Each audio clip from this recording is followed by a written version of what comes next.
তাহলে ইসলাম দাঁড়িয়ে আছে কয়টি বিষয়ের উপর?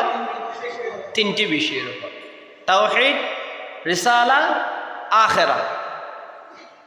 মক্কার কুরাইশরা আল্লাহকে বিশ্বাস করত, আইয়ামে জাহেলিয়াতের যুগে তারা আল্লাহকে বিশ্বাস করত, এটা চিরন্তন সত্য কথা।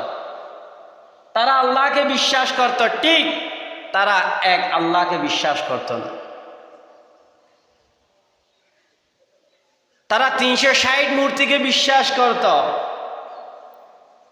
তারা এক আল্লাহ শাসন ব্যবস্থা বিশ্বাস করে না।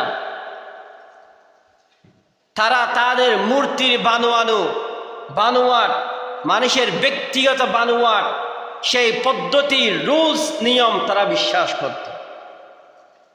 তারা আল্লাহ মানত ঠিক, কিন্তু তাওহীদ এক আল্লাহ বলে ঘোষণা করত না। রিসালা তারা একদমই মানত না।